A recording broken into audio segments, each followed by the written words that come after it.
Ce message vous est présenté par l'Assemblée chrétienne Le Tabernacle. www.letabernacle.net. Ce que le Seigneur veut te témoigner ce matin, c'est qu'il t'aime. Ce que le Seigneur veut te témoigner ce matin, et que tu puisses recevoir dans ton cœur, c'est qu'il t'aime de toute éternité. Qu'importe ce que tu étais, qu'importe ce que tu as fait, qu'importe d'où tu viens, le Seigneur ne regarde pas à tes péchés. Sinon, si le Seigneur jugeait par tes péchés, alors à quoi bon l'œuvre de la croix? Alors à quoi bon le sang versé pour nous? Parce que c'est par l'œuvre de la croix et par le sang versé pour nous que Christ a effacé tous nos péchés.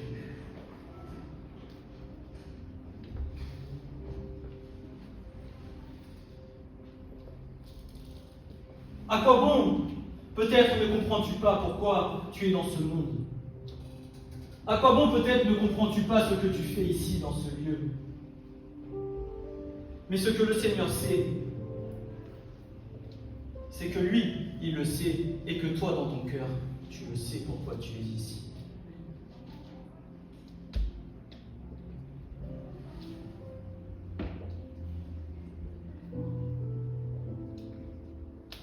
Peut-être étais-tu comme une brebis errante, ne sachant point où aller.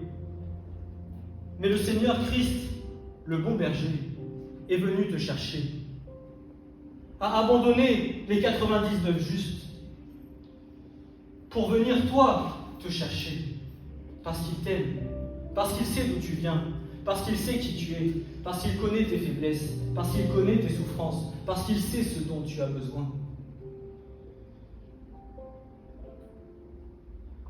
Et ce dont nous avons tous besoin, c'est de l'amour précieux de Jésus. Amen. Amen. Parce qu'il n'y a pas que de plus belles choses que de recevoir l'amour de Christ dans nos vies. Il n'y a pas de plus grande chose que de recevoir cet amour si grand et si puissant au plus profond de nos cœurs. Celui qui nous a aimés de toute éternité. Amen.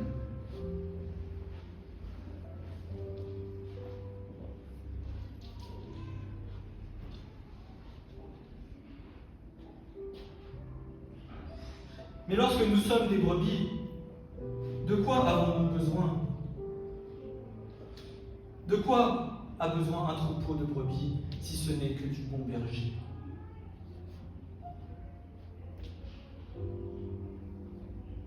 Alors voici ce que Jésus nous dira ce matin, ce que le Saint-Esprit nous dit, que moi, Jésus-Christ, je suis le bon berger, et je connais les miens. Et non pas seulement qu'il ait connu des siens, qu'il connaît les siens, mais aussi que lui ait connu des siens. Comme le Père me connaît, et moi je connais le Père, et je mets ma vie pour les brebis. Et j'ai d'autres brebis qui ne sont pas de cette bergerie. Il faut que je les amène elles aussi, et elles écouteront ma voix. Et il y aura un seul troupeau et un seul berger. Amen. Amen. À cause de ceci, le Père m'aime. C'est que moi, Christ, je laisse ma vie afin que je la reprenne. Personne ne me l'ôte, mais moi, je la laisse de moi-même. J'ai le pouvoir de la laisser et j'ai le pouvoir de la reprendre. J'ai reçu ce commandement de mon Père. Il y eut encore de la division parmi les Juifs à cause de ces paroles, et plusieurs d'entre eux disaient « Il y a un démon et il est fou, pourquoi l'écoutez-vous » D'autres disaient « Ces paroles ne sont pas d'un démoniaque, un démon peut-il ouvrir les yeux des aveugles ?» Or, la fête de la dédicace se célébrait à Jérusalem, et c'était en hiver.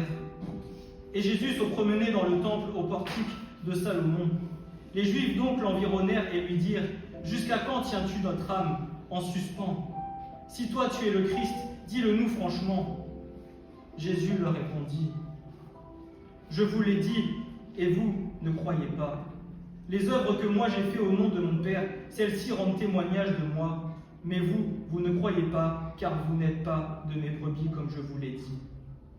Mais nous qui sommes là aujourd'hui, nous qui sommes venus pour le louer, pour l'adorer, nous qui voulons apprendre à le rencontrer, apprendre à le connaître, apprendre à savoir qui est Jésus, nous qui avons besoin de lui, Jésus dira, mes brebis écoutent ma voix et moi je les connais.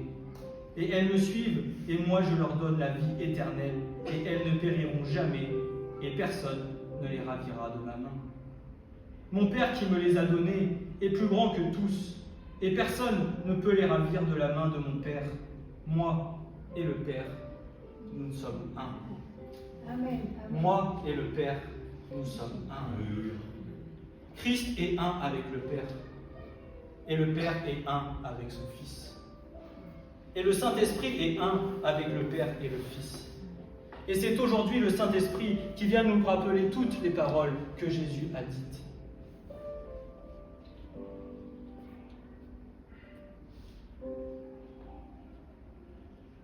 Malgré peut-être encore les questions que nous pouvons nous poser sur notre marche, sur notre vie,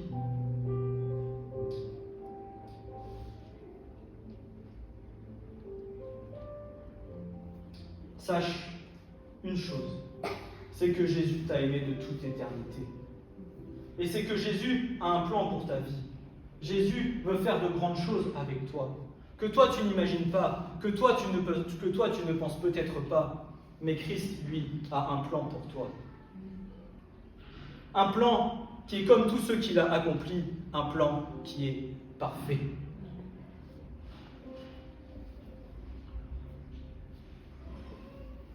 Un plan non pas commun, mais un plan individuel pour chacune de nos vies.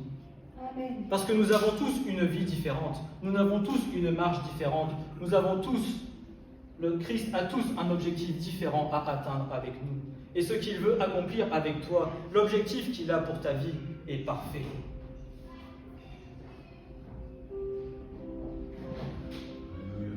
Vous savez, nous avons un Père, nous avons une mère charnelle. Mais rien n'est bien plus grand que l'amour de Christ qui nous a été manifesté dans nos vies. Amen. Rien n'est plus grand que l'amour de Christ qui vient et qui vient compenser l'amour d'un père ou l'amour d'une mère absent ou absente, qui vient compenser les blessures d'un père ou une mère charnelle, qui vient compenser tout ce que nous avons pu vivre dans nos vies, tous les doutes, tout ce par quoi nous sommes passés. Christ prend soin de tout le troupeau de Dieu. Amen. Je ne suis pas en train de te dire que nous devons renier nos pères et nos mères, parce que Christ nous a demandé de les bénir. Mais les souffrances que nous avons dans le cœur, Christ vient et panse les plaies.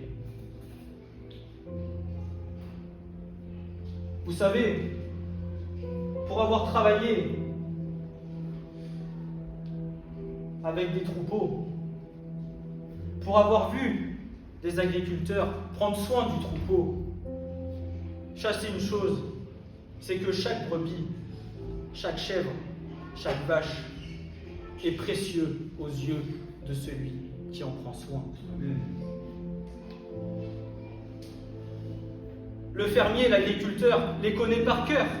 Il les connaît par leur nom. Pourtant, demain, vous rentrez dans une chèvrerie ou une bergerie, vous regardez, vous vous direz, mais pourtant, ce sont toutes les mêmes. Comment fait-il pour discerner qui est celle-ci ou qui est celle-ci? Comment fait-il pour les connaître? Et pourtant, nous nous ressemblons tous. Nous avons tous la peau blanche. Nous avons tous été formés d'un corps. Mais Christ nous connaît intérieurement dans nos cœurs et dans nos vies. Et Christ sait exactement ce dont nous avons besoin.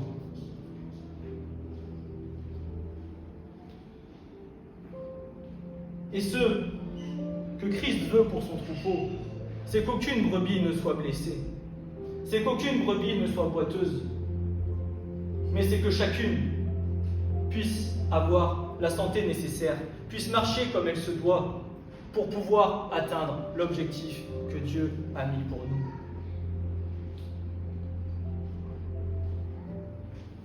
Dès qu'une brebis va être malade. Dès qu'une brebis ne va pas être en bonne santé, le fermier le voit et le fermier prend soin d'elle. Il met de côté toutes ses brebis et il va voir celle qui a besoin de secours et de soutien pour en prendre soin jusqu'à ce qu'elle marche, jusqu'à ce qu'elle retrouve la santé. Et c'est ce pourquoi aujourd'hui nous avons Christ. C'est pour que Christ vienne et pense les pensées et pense les plaies du cœur, afin que nous puissions être restaurés et être renouvelés, non pas de notre être intérieur, de notre être extérieur, mais de tout notre être intérieur. Parce que tant que les plaies intérieures du cœur ne seront pas guéries, tant que ces plaies-là ne seront pas guéries, alors l'œuvre de Christ en toi ne pourra point s'accomplir.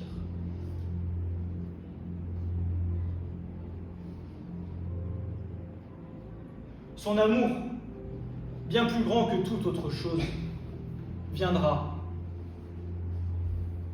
te convaincre de péché, de justice et de jugement, et te mettra sur le chemin étroit et resserré sur lequel il veut que tu marches. Et au fur et à mesure de ce chemin, alors Christ agira. Pas toi par tes propres forces, pas toi par tes propres moyens, mais uniquement par son esprit. Amen. Par sa parole. Parce que sa parole viendra, entrera dans ton cœur et permettra que tu puisses grandir avec lui et que tu grandisses à la stature parfaite de Christ.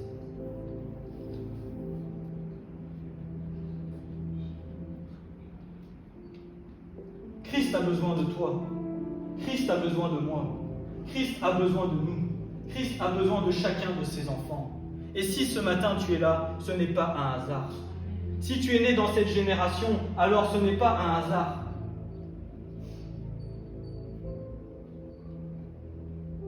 Pourquoi, Seigneur, m'as-tu naître dans cette année et pas dans ces autres années? Ça aurait été tellement mieux, Seigneur. Mais s'il t'a fait naître dans cette génération, là, maintenant, c'est parce qu'il sait le plan parfait qu'il veut accomplir dans cette génération avec toi. Mais ce que le Seigneur attend de chacun de nous, c'est que nous rentrions dans son plan à lui.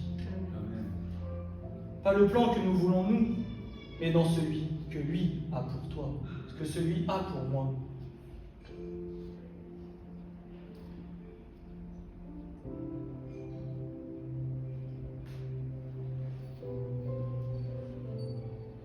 Et vous savez, lorsqu'un berger emmène les brebis en transhumance, emmène les brebis dans les champs, dans les montagnes, il surveille chacune de ces brebis. Aucune n'est laissée sans regard. Et si une vient à se perdre, alors il abandonnera les 99 et il ira chercher celle qui se perd. Même si parfois un jour dans ta vie, tu viens à te perdre, le Seigneur préférera laisser les 99 brebis qui sont justes pour venir te chercher toi. Amen. Amen. Et la parole de Dieu déclare aussi, en ce qui concerne la repentance pour ta vie, pour ma vie, pour chacune de nos vies, qu'il y a plus de joie dans le ciel pour une brebis qui se repent que pour 99 justes. Amen. Le péché n'est pas une honte.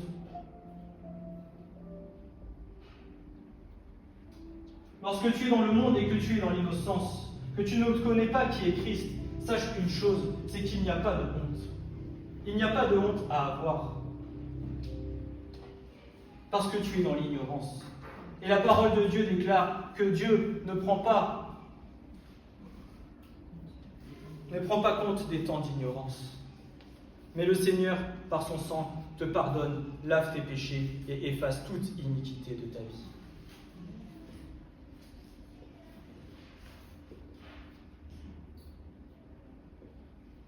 L'amour de Christ nous saisit de toutes parts. L'amour de Christ est bien plus grand que toute autre chose. Parce que c'est elle, parce que c'est lui qui nous amènera jusqu'au bout. Parce que c'est lui qui nous unira dans l'unité parfaite.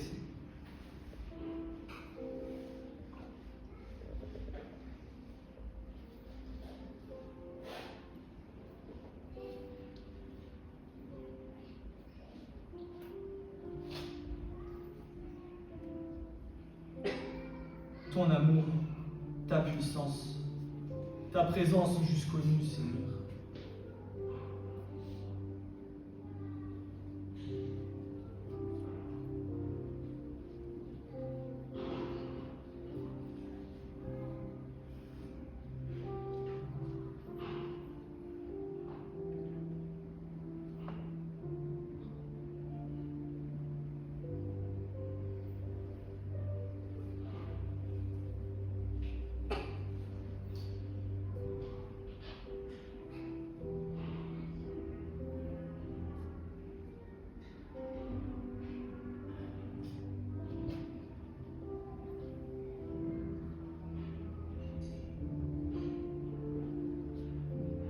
Sur toutes les questions que nous pouvons nous poser, Christ a la réponse.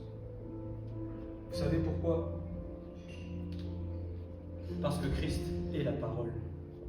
Et toutes les réponses à nos questions sont dans la parole. Amen.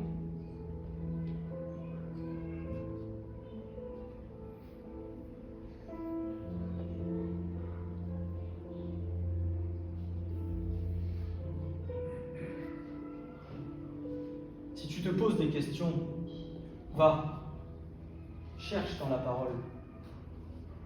Demande-lui de t'enseigner la prière.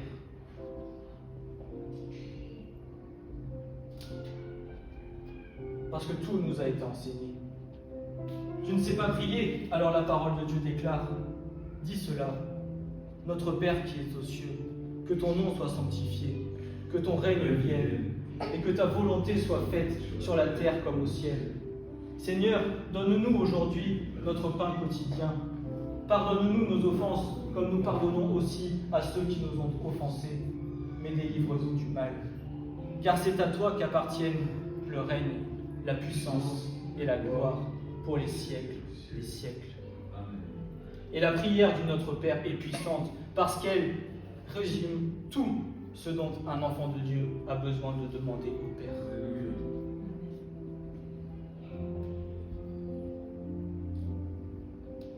Et jusqu'à la fin de ta vie, tu apprendras avec le Seigneur. Parce que jusqu'à la fin de ta vie, tu auras besoin de connaître qui est Christ. Tu auras besoin de connaître la parole de Dieu.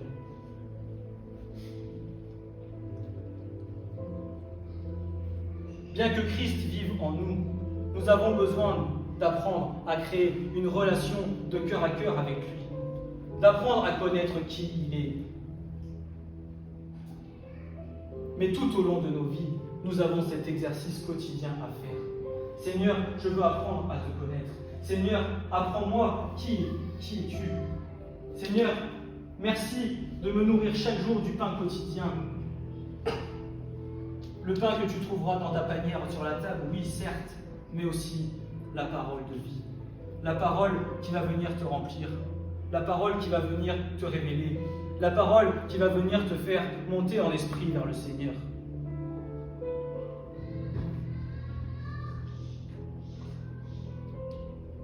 Et croyez-moi, que toute nourriture que tu demanderas sera appropriée à tes besoins. Et vous savez, un fermier, lorsqu'il va nourrir ses brebis, il y a souvent plusieurs lots. Vous avez le lot des toutes petites, vous avez le lot des un peu plus grandes, vous avez le lot des plus vieilles. Et en fonction de chaque lot, la nourriture n'est pas la même. Le Seigneur adapte la nourriture en fonction de ce dont tu as besoin. Il viendra te révéler par l'Esprit certaines choses qui seront adaptées à ton cœur et non pas ce que tu ne pourras pas digérer. Et peut-être, au fur et à mesure que tu grandiras dans la foi, le Seigneur viendra, te redonnera peut-être le même passage, mais avec un discernement et une onction différente, afin que tu comprennes davantage ce que l'Esprit de Dieu veut dire à travers cette parole. En tout temps et à chaque instant, la nourriture sera pleinement adaptée aux besoins de ton cœur. Mais le Seigneur nous demande d'avoir soif, d'avoir faim, afin, comme nous l'avons chanté ce matin, que par la puissance de l'Esprit, nous soyons pleinement rafraîchis. Que tu ne sois pas comme une source tarie, mais qu'une soit comme un fleuve d'eau vive, rempli de la parole de vie. Rempli, rempli, rempli, rempli. Pas comme une citerne crevassée, mais que en tout temps, tu sois rempli de l'Esprit de Dieu, afin que par ta parole, tu puisses venir aussi proclamer et annoncer la vie éternelle de Christ.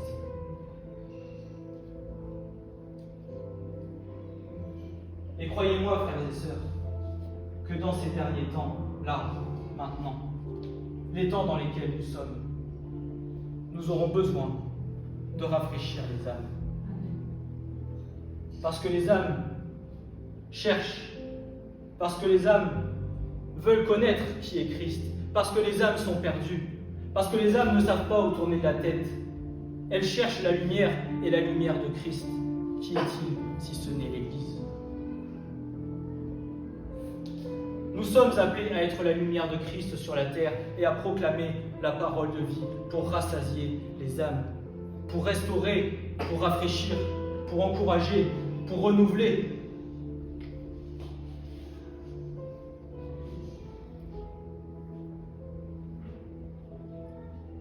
Mais le travail se fait avant. Se fait avant dans la maison, avant dans la prière, avant dans la consécration, avant.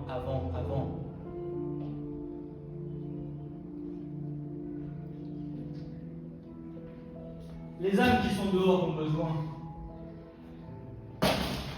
Et lorsqu'elles rentrent, lorsqu'elles viennent, lorsqu'elles cherchent,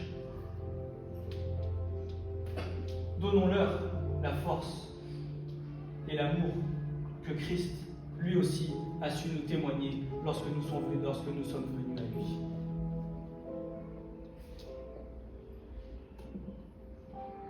Vous savez, quand j'ai passé cette porte-là, et que je suis venu ici, et que Yvette et Francis ont prié pour ma vie, je n'ai jamais ressenti un amour comme j'avais ressenti auparavant, parce que je ne connaissais pas.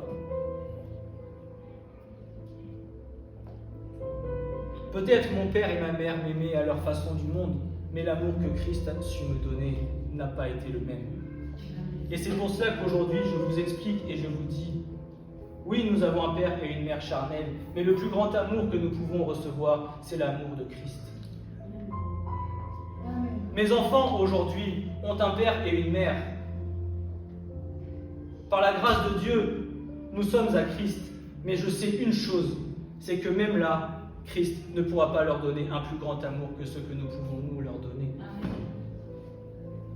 Mes enfants sont à Christ, mes enfants sont au Seigneur, mes enfants ne m'appartiennent pas. Amen. Et dès la plus petite enfance, encourageons nos enfants, non pas à apprendre à connaître qui nous sommes nous, mais à apprendre à connaître qui est Jésus. Parce que déjà, à cet âge-là, c'est là que le Seigneur fait une œuvre dans leur vie. Pourquoi? Peut-être pas pour maintenant, mais il les forme, il les enseigne. Et en ces temps-là, la parole de Dieu proclame « Soyez avec moi comme des petits-enfants ». Soyez avec moi comme des petits-enfants. Amen. Amen. Nous avons tendance à réfléchir, nous avons tendance à analyser. Parce que notre tête, notre cerveau est toujours en train de tourner. Un enfant à cet âge, vous lui dites « Vas-y mon fils, saute ». Est-ce qu'il se pose la question de se dire « Mais attends, est-ce que mon père il va me rattraper ou pas? Peut-être je vais tomber par terre ». Il ne se pose pas la question, il saute dans tes bras. Mais nous aussi, nous avons à sauter dans les bras de Christ, sans réfléchir, sans se poser de questions. Amen. À être comme des petits-enfants. C'est ça que le Seigneur attend de nous. Ne réfléchissons pas, ne pensons pas, ne faisons pas de raisonnement, ne nous posons pas de questions, mais disons, Seigneur, c'est avec toi que je veux être pour l'éternité. Parce que je sais que tu m'as aimé, Seigneur, avant même que tu me connaisses dans le sein de ma mère. Tu me connaissais, Seigneur. Et aujourd'hui, je veux apprendre à te connaître. Maintenant, Seigneur, ce que tu as rendu pour moi à la croix par amour pour moi, moi, Seigneur, je veux te redonner cet amour si grand que tu m'as offert.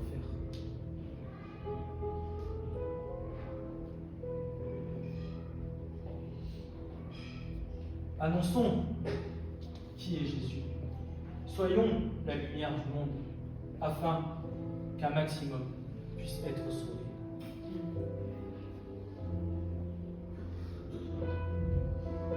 Ne lâchons rien, n'abandonnons pas, tenons ferme jusqu'au bout.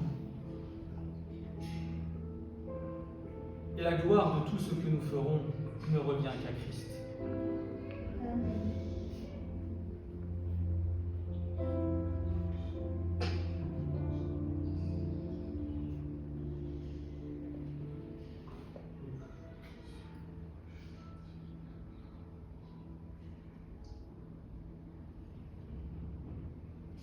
Ne nous posons pas de questions sur ce que le Seigneur veut faire avec nous et sur comment il va le faire, parce que tout ce qu'il accomplira sera parfait.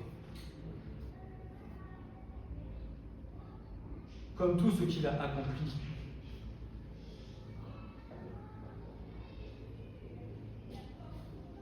Comme il a été écrit dans la parole, certains ont dit lorsqu'il était cloué à la croix, « Si tu es vraiment le Fils de Dieu, alors sauve-toi toi-même. » Mais Christ a dit que s'il n'accomplissait pas cette œuvre, il n'accomplissait pas la volonté de Dieu pour sa vie. Et alors, si Christ s'était sauvé lui-même, alors aujourd'hui, tu mourrais dans tes péchés, parce que le Seigneur n'a pas été crucifié pour toi et pour moi.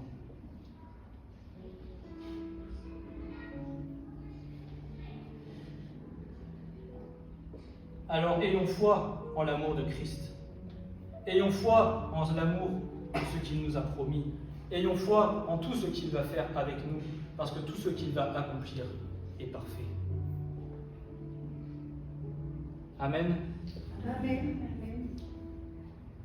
Ce n'était pas le message de ce matin, mais le Seigneur me poussait fort dans mon cœur à annoncer ces choses. Bien que vous les saviez, mais le Seigneur sait.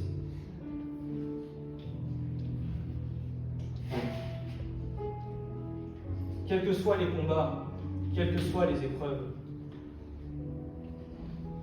ne doutons jamais de l'amour de Dieu.